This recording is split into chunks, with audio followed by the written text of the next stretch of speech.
First one from a new lake is always special. Check that guy out. Get in there. We love Carp Arena.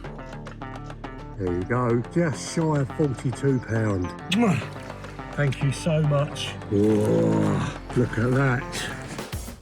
That's a size 6 long shank head, shot on the hook. Just nice and spiteful. I reckon this was a stocky from last year. It was probably £34 when it went in. And look at it now. There he is. We're sleeping. All right, guys. How's it going? At least I didn't catch you doing something else. Bosh, got him!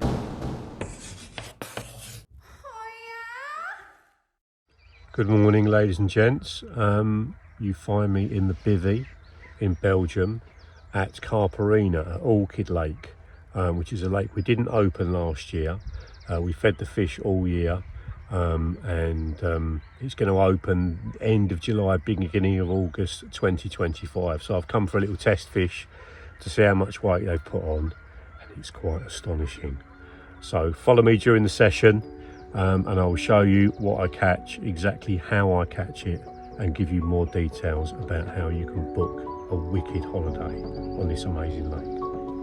So I'm in the far corner, as far away as you can get from the entrance, and that's basically because the sun is beating into this bank. This right-hand bank is south-facing, so the sun gets it all the time. This swim we're going to call Windy Corner because the southwesterlies blow straight into this corner. There's a few sunken trees right in the corner, so I'm keeping away from those because I don't want to be snag fishing. And I went up and down that margin in the boat. What I did, because there's no one here, I rowed all the way up to that far corner that's in the middle of the shot, out in the lake, and then sculled down very quietly in the boat. So I'm using the boat with the oars, no motor, full stealth mode, and I basically just drifted down. I saw one right up there. You can see that little white tree up there where that coot's just come up. There's clear spots all down that marginal shelf, but the shelf is very steep. Like I say, I didn't want to snag fish. If you see them in there in the day, that's fine. I'm baiting just off it, and I want them to keep visiting my baited area. So I'm not going anywhere near the middle. I'm keeping away from any sort of woodwork up near the marginal slope, and I'm going to try and draw them onto me, rather than having to fish tight up to the trees to get a bite and it all be fraught with danger. So that is the way to do it. I've just drifted very quietly all the way down. I saw one up by that white tree. I saw another one about a third of the way up, again just off the marginal slope. So that sort of red tree in the middle there looks an absolute nest for carp, but I didn't see any under it at all. So yeah, they've not been right up in the water, the ones I've seen. They've been lower down, which is good.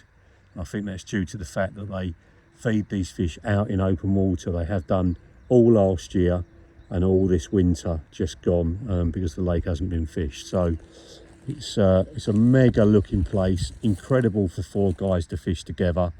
It's a lake exclusive lake, so you buy it between the 4 of you, which you can obviously pay double and fish it just 2 of you. You can quadruple it and fish it on your own if you want.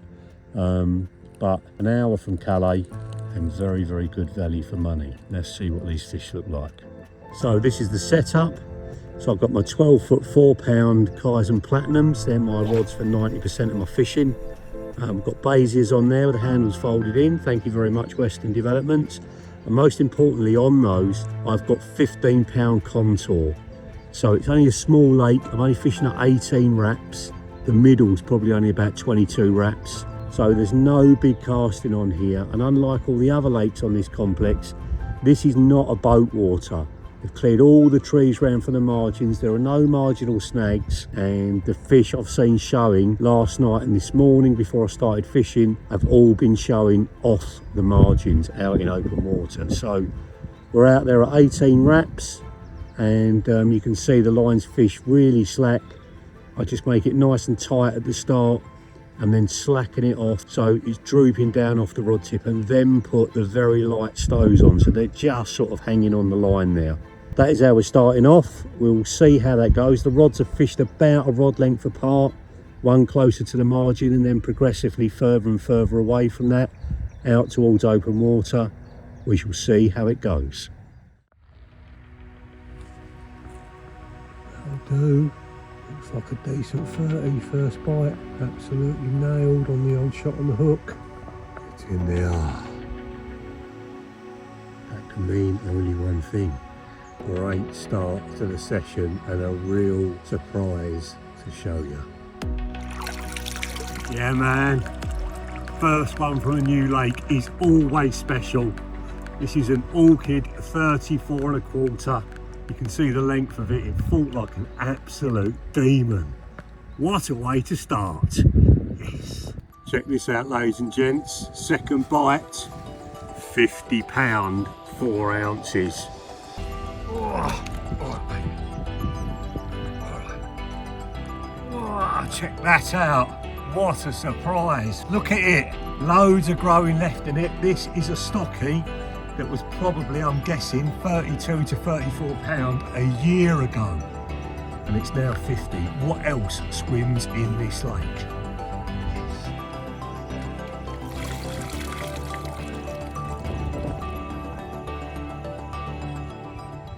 So this is the mix that I'm putting out. I've been really careful to only take a small quantity out in the boat with me to bait up. It's very, very easy to overbait, and at this time of the year the fish are getting caught over very little bait. When you're rowing rigs out under trees, just a pinch of bait, not even a whole one of those scoops over each rod is doing the do. So you can see there it's a nice carpy mix. It's got all the right things for this time of year in it. So let's show you the components separate. So first of all, we've got these amazing fish meal pellets. I've put sriracha sauce and some Isofish Smart Liquid over the top of those as well, just to zhuzh them up a little bit. And then sweet corn, just mixed in with the flake maize. They get fed flake maize here all winter, and obviously every carp swimming will eat sweet corn. Bearing in mind these fish have not been fished for much at all. That's a mega attractive component. And then obviously some boilies.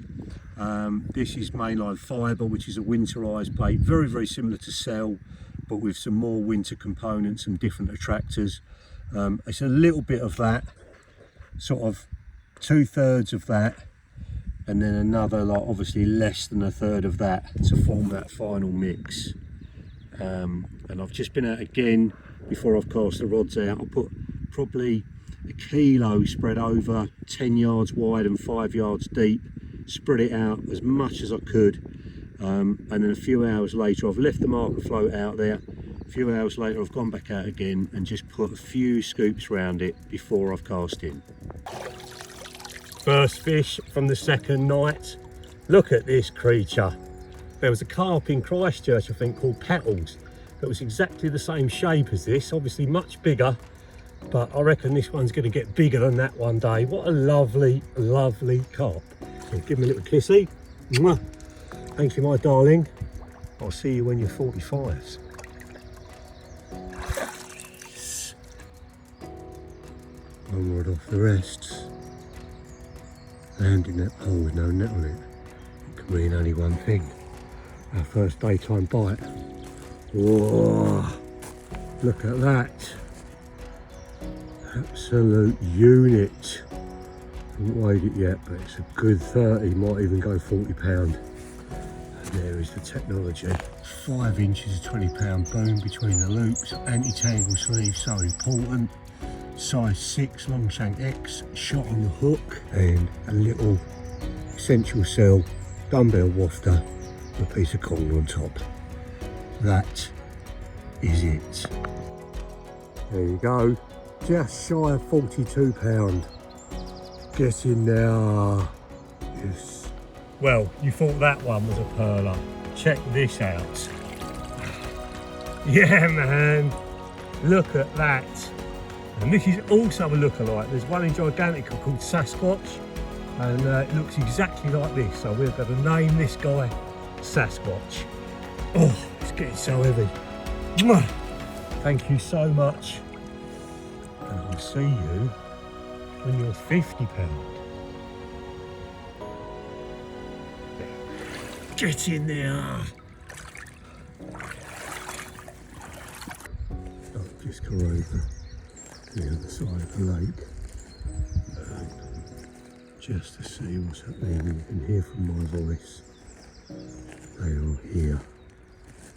loads of fish cruising about on the surface. I don't know if you can see them through them trees. I know they're up on the surface, but obviously it's a warm day now. Started pretty chilly, but it's a warm day and they're just cruising along 2 rod lengths out. Look at that. Basically, I've been over there a couple of days now and the fish have just moved off the pressure. The wind's swirling around, but it's going to be blowing into this corner mainly. The northeasterly blows in here, which is obviously not a great wind, but they are definitely here at the moment. So I think the name of the boat game is going to be in the swim there. Somebody else's van up on the top there. And put a rod over to the right hand side there on some bait, and then put another couple of rods down there just sort of in front of the trees. There's one just swirled out there now. There's a lot of fish over this side of the lake. Can't ignore this, but I don't want to be going too far. It's going to take me a while. My bivvy's right away over there. I don't know if you can see it. Centre of shot now. There's a lot of fish around here. And this can't be ignored. I've got 2 nights left to go. Might as well go for it. See if I can get a few more, because it is drying up. 4 bites the first night. Only 2 bites and a bolted take last night. So a move is on the cards. Many unbearable hours later. Well, that is my view. It's taken 3.5 hours to get from over there where that boat is in the distance to over here. Packed down, repacked up. I had all my washing up to do, all that sort of caper before I could move. It's only obviously a short drive round and then everything back out the van on the trolley, but it did take a while. Let's take you down the old stairway to heaven. So, left hand set. You can see there's a flat spot out there. Basically I just put out a little pronged marker lead, one of the old style ones, in 2 ounces so as to minimise the disturbance. And had a cast at a rough sort of distance from the bank, cast it in both sides of the swim, this side and into this bay, and got nice drops on both. There's not a single strand of weed in here at the moment. It's unbelievable how different it is from what it was before, and I think because the guys have been feeding pellet all over the lake for the last year, I think the fish are just eating it all. So they're just lovely firm thuds from clay everywhere you cast. So 2 rods have gone out there. One of them I've had to stand out on the front of the little stage there and literally flick it round underneath the trees, sort of a bit of a swing round to get it as far round as I can. They're sort of landed in front of the swim next door. But I just wanted to fish 2 down that bank away from the central area of the swim. So when I'm playing fish, I'm dragging them away from that clear spot that you can see out there. That glassy spot on the top, that is the oil off of the bait I've just spotted in. I put 7 spoms, just the midi spoms over the top of that, of my normal mixture. And same hook baits. I have actually got 2 grains of plastic corn, the slow sinking IB one on the left hand rod, just because I had a rig tied up with it on from Gigantica, so that's gone out. And then this one, this corner looks wicked in here. Quite a few fish boiled up when I was casting around with that marker lead in here. So maybe they've moved off a bit. You know, I don't really want to be spomming in corners, but I've got no bait big enough to catapult out. So it's got to go out in the spom, and it's a million times better than using the boat to bait up. Going out 10 wraps to bait up in a boat just seems insane. So that is it. We will see what happens. That is Chateau Fairbrass up there. Going to get some dinner on and get my head down nice and early because it has been a long day. Well, that didn't take long. The rod out there, that sort of tree in the middle of the shot, it's just a tiny bit taller than the others. That'd be a great nighttime marker. And 4 spoms went sort of spread all around that area, not right on top of each other, just a couple of foot left and right. and it's only been about an hour. There's that guy, there, shit. 2612, this guy. Got a nice little single scale there towards the back of the flank. That'll make it recognisable in the future. We're going to call this guy Uncle Waja. Good choice, good choice. I was just eating the Thai curry that he basically gave the recipe for as I got the bite. So Uncle Waja is his. Temperature's dropping now. So it's high pressure, very cold at night, 3 or 4 degrees, and then sort of 15, 16 in the day, feels hotter in the sun. But what a place this is for 4 anglers. We're going to keep this to casting only, this lake. You can bait up with a boat, but casting only. If you have boats on such a little lake and there's all 4 people using them, it's going to drive the fish as far under the trees as possible and put them really on edge. So I don't think there'll be many captures at all. So it's perfect. The longest chuck on here is going to be 20 wraps. So it's perfect for anybody just getting into it, or people that have been doing it a while, because there's some absolutely banging fish. Some of the ones I've seen today, I've seen quite a few good 40s. I might have even seen another 50 pounds that look like a mirror. So you never know, fingers crossed. All in all, this is the technology that I'm using over on this side of the lake. I've reduced the lead size down to 3 ounces. I'm only fishing at 10 wraps, just trying to minimise disturbance as I'm casting. And then we've got either 5 inches of 20 pound boom, that's with the boilie hanging on it. Still a size 6 long shank X. This time I made them barbless. I'm getting so many bites now. I've had 2 this morning already, including a 41 which I've got waiting in the sling. I didn't fish much of last night. I had 3 yesterday evening, and then I wound in. I was so tired I had to have some kip. I'd not slept properly for 2 nights, so got up this morning, put them back out. I hadn't even put any bait in, and I've caught 2 sort of 22 pounds of common and a mirror this morning, which I just put back. So that's why I've gone barbless, because I'm getting bites so quickly. I've had 5 over here now, and I only started 6 o'clock yesterday evening, and I didn't fish all night. So you can see the others are an essential cell dumbbell soaked in isotonic and pineapple, with a little bit of slow sinking corn on the top, and there's a little bit of lead just poked in the bottom of both of those so that they sit against the deck, they don't hover above. So that is the technology. Let's see what happens today. Just to talk to you about the mindset behind the fishing. Now I know I'm here on my own and these fish haven't really been fished for yet, so it is easy pickings at the moment. But what I'm doing is what's going to stand you in great stead when you come here on your holiday. I am fishing close, well within my boundary, nowhere near the trees. I'm getting the fish feeding on my areas and I'm picking them off like that. And yes, I may not be getting bites in the middle of the day when they're tucked up under the trees, and you can go round over to that tree line and look and see them there and be tempted to row over and put them all under the trees on the far bank. But what you've just done is cut off that entire bay. So the fish are not going to come into the bay because your lines are spanning right the way across it.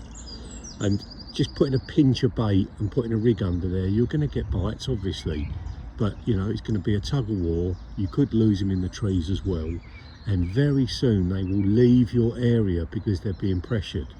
What I'm doing here is I'm giving them loads of space behind the spot. I'm only 10 wraps out. There's probably another 10 wraps or 8 wraps maybe to the far margin behind me, so they can use all that far margin, all the bay round to my right. They can use all of that and not be pressured. They can go right in there, they can go all the way up that margin and not be pressured. And when they want to feed, they'll turn up on the spot. So in the swim out here, you know, go into like 15 wraps, not your limit of 20 wraps, and giving the fish as much space beyond where you're going to fish as possible to stay in your area. The further out you fish, the faster you'll push them into the swim opposite. And if I'm over there and I'm fishing short and you're fishing long, then all the fish are going to end up in front of me, and you'll catch a few at the start and then it will go very quiet. Obviously I've got rods over here underneath these trees. I'm flicking around underneath the trees. They're landing right in front of the swim. Same thing over there. It's a beautiful margin. You can see loads of clear spots over there. As you walk along that margin, it looks so tempting. But fish short of them, leave them be and let them come onto you, and you will get loads of bites. That is the way to work your area for the entire week. Otherwise, like I say, it'll be very good at the beginning and then it'll go deathly quiet. Check that out for the breakfast of champions. Look at that. Sirloin steak, a few mushrooms done in the same pan, and while you're resting the steak, the old asparagus goes in.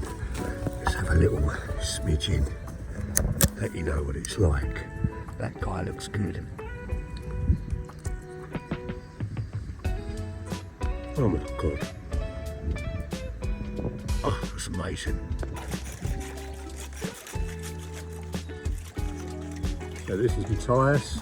He's our bailiff that runs Carp Arena, and he's fast on the way to being bailiff of the year for Embryo. Brilliant with the camera. Nothing is too much trouble, gents. He'll do everything he can to help you. And what we're doing here is just getting rid of all that foliage down the side so you can get in and do your water shots. So whilst this lake has been developed and the swims are great and everything else, these little final touches needed doing, and me coming here to fish has sort of showed what's needed from an angling perspective. And Matthias is straight on it, and just clearing that area down there. When the sun's up there first thing in the morning, then it's going to be beating down on them bits, and you're much better to do your pictures of fish in the water. It's much safer. And all I do is I let them sort of just thrash it out a bit on the mat and just calm down a little bit, and then hold them over the mat like you were going to have a picture done, just to make sure they're not wriggling, and then take them out into the water. If someone's prepared to do this for you within half an hour of asking, I like to do this, Danny. He likes to do it. He is the man. Don't get my So don't feel that you can't ask him to help, you know, whether it's with your angling or just cutting some foliage or whatever that's in the way. Matthias is the man. Check this guy out. 40 pounds and 8 ounces. Yeah, man. Look at that. Awesome. And he's got a big split peck, which must have happened when he was stopped or netted from the lake he came from. So we're going to call this guy Split Peck.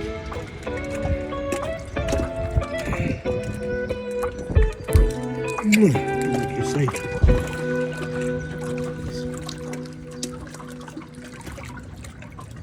Off to get good. Just taking a stroll while I rest me swim. That's Clover Lake down there, or Clover Mere. Stock ponds, and that is Rose Mere there. And then just looking at this, the work that's gone in here to create these stock ponds is just phenomenal. Obviously the netting is to stop the birds getting in, so the little critters inside get to grow. And we've only been here a year, and we have got grow-ons from last spring already. I think we've got 600 fish that are babies of the big uns out of Clover. That's Clover in the background there. And then all this stuff, Big Dave, who works for us, has made all this aeration from scratch. Very clever, very low power alternatives to aeration. Very clever guy is Dave, very industrious. And we'll just show you, that one just jumping in there. We'll just show you Clover while we're here. There it is. That is where the old Dino resides. Love to catch that carp. 63 pounds on its last capture. Beautiful lake. Let's get down here. Show you the other end. There you go. So up there is the island swim. Right down in that bottom bay is the dead tree, and then these guys here are in the old house. So mega place. around the stock ponds. We're going to find our way round to, there's a geezer who's got Rosemere to himself, some superstar apparently, Tom something or other I think he's called.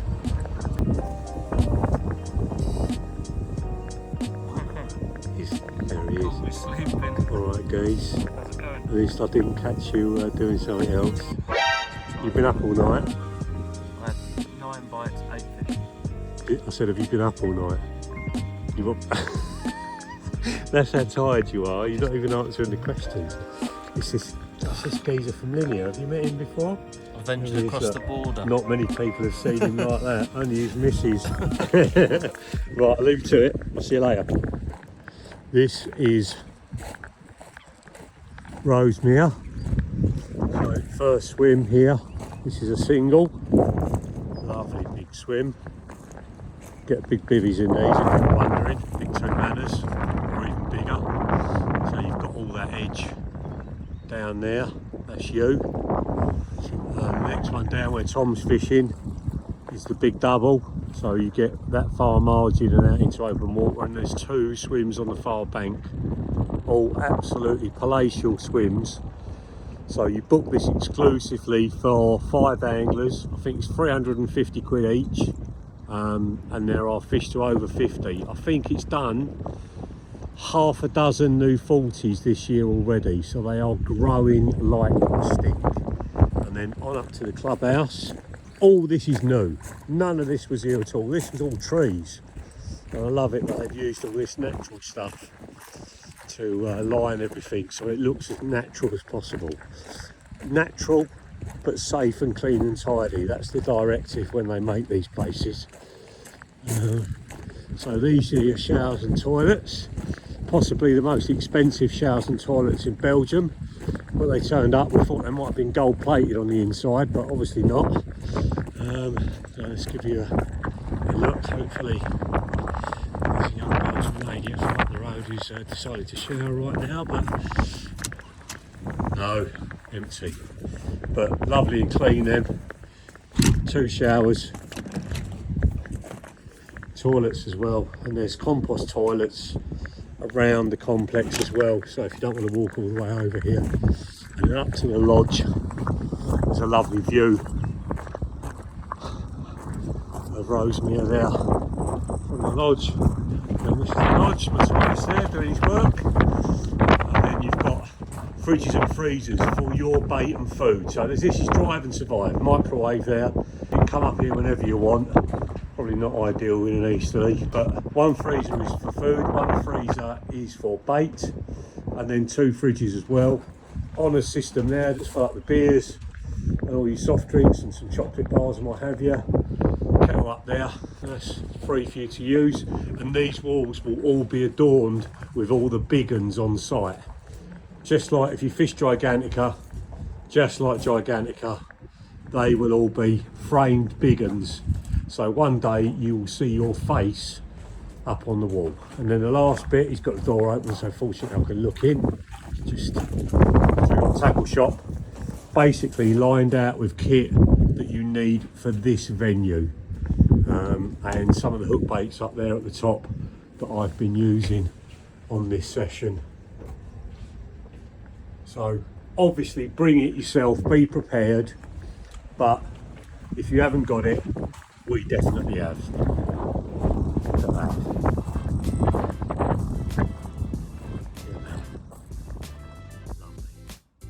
So we are back to swim 3, aka sunrise, after best part of 4 hours of rest in the swim.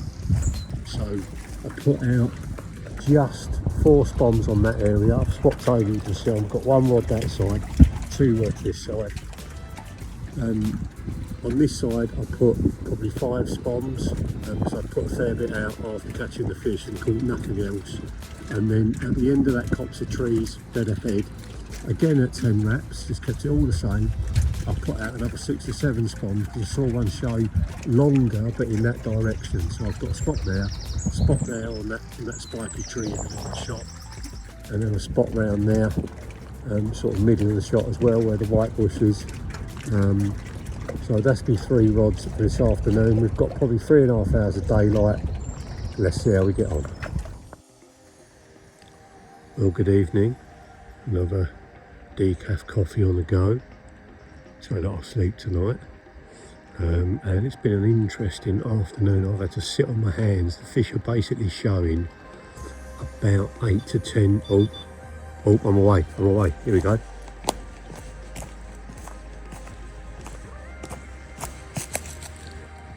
So where have I been done?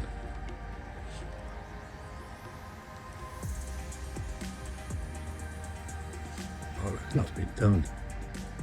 Damn it. Well, strangely, I had the same sort of occurrence immediately after recasting. So what I've done, just in case I'm getting done, and now the light's dropping, so the visibility of the line is not as much of an issue, I've tightened up. So I'll let the line sink for a good couple of minutes, and then I've carefully tightened up. If you look at this bobbin, it's the stow without the weight on it. So it's as light as you can possibly get. And we'll just see if that works. We had a fish show out here just beyond my right hand rod, probably, I don't know, 3 or 4 wraps, and there's been a couple of fish show out in open water here just off of where my rod is there. That's probably something's going on out there. Whether they're aborted takes or whether they're liners, I don't know. But the interesting thing is these fish, even though they've hardly been fished for, just a few times, they are really wising up to the pressure. And are they spooking off these hook baits now? Do I need to change them to something else? It's my last night, and having had 11 fish, all of them absolutely nailed, I'm loath to change it. But I have had quite a lot of these little pools. I wonder, the fish last year, I wonder if they spawned and there are small ones in here that are just big enough to pull the rig. I haven't seen anything like that, you know, on the Polaroids, and I haven't seen anything like that jumping. But you never know. See what the night brings. Well, good morning. It is the final morning. That's the beautiful view I've got here. Let's take you down the steps because it's been a productive night again. I had upper 20 just before dark. Got 2 languishing down there. Not tell you the weight yet, but they're 2 good ones. I've got another one in the net there languishing that I had about half an hour ago. I've wanged them both back out again. I haven't put any more bait out because it's right at the end of the session. But that is 16 fish, 16 hooked, 16 landed. I've had a few aborted takes. I think it's the smaller fish, the sort of low 20s, that are giving you aborted takes. Everything from a decent fish has been a good take and a well hooked fish. So if you do get any funny occurrences, I think it is the new fish, the 20 pounders, that just don't know what's going on. So if you're going to boily fish, this is what I recommend. 5 inches of 20-pound boom between the loops, long anti-tangle sleeve, running leg clip, like a tournament lead with a swivel on the top. The bottom is soft in places, but it's not burying in that far at all.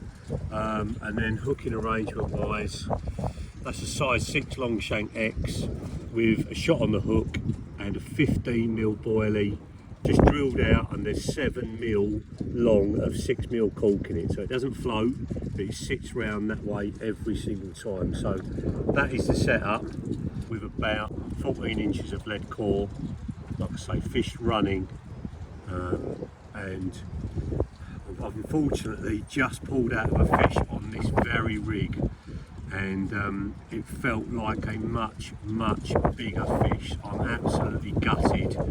I've got some lovely carp to show you in a minute, but I am definitely coming back because the lake now owes me one, and I'm definitely going to start with boilies on at least one rod, because that was definitely a bigger carp. Gutted, but it is lessons learned.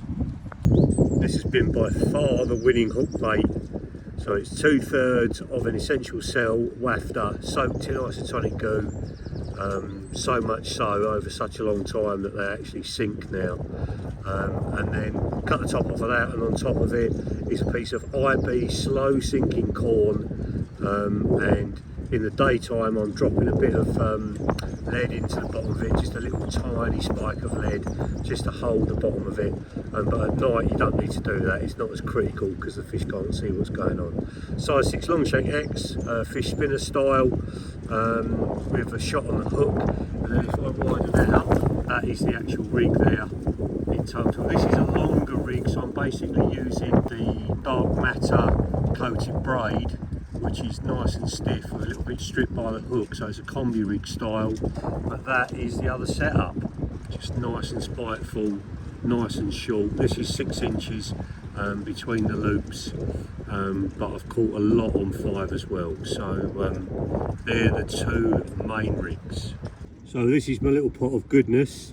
All my isotonic plastic is in there, all the various colours. You can see there's bits of zig foam in there, larger bits of yellow. I can also trim down and put under a pop-up bit of corn to create a really buoyant pop-up corn, so the corn's on top, the foam's underneath. And then I've got a couple of rigs already tied, you can see there, a couple of grains of corn on one, bit of corn and a dumbbell on another. I've got some dumbbells in there as well. They're the ones that I've actually sunk out the batch that I'm using where they've drawn in so much goo. So that is my little pot of goodness. I remember years ago I did a thinking tackle with Gaz Fairham at Horseshoe in Lechlade, and he had a very, very similar pot of his plastics that he'd soaked in various sort of fruity, tangy flavours, and probably 25 years later I've got exactly the same thing. It's no coincidence. This is the first one from last night, 10 wraps out, dead ahead, a new spot. Whilst rewarded with this, look at the length of it, 33 pounds, led me a merry dance this one.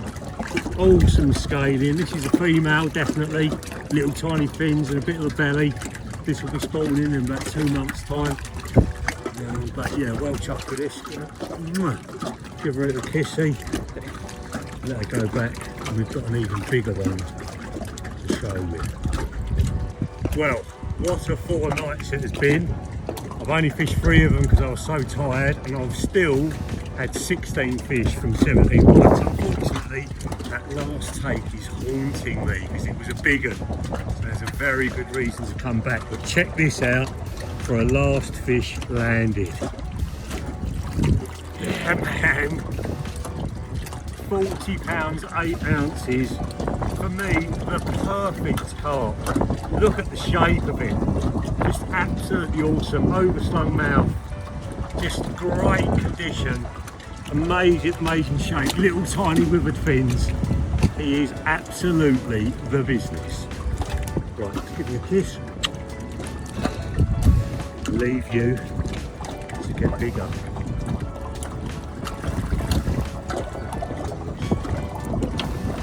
Get in there, we love Carp Arena. Well, that is me, locked and loaded on the barrow at the end of the session. I've had a fantastic time here, and I vowed to come back and get my revenge on that big one. But if you're interested in fishing this lake or any of the lakes on the Carp Arena complex, the phone number is at the bottom of the screen now. Ring up, don't go via the website. Speak to the boys in the Embryo office in the UK. They will get you booked on. This particular lake opens at the end of July, beginning of August, and will run indefinitely from then on. So if it's noisy, I apologise, but it's super windy today. It's going to be 350 quid a man, 4 anglers on this lake to book it exclusively between you. And I've showed you what's in here, I've showed you how to catch them. All that's left now is for you to get on that phone and get booking.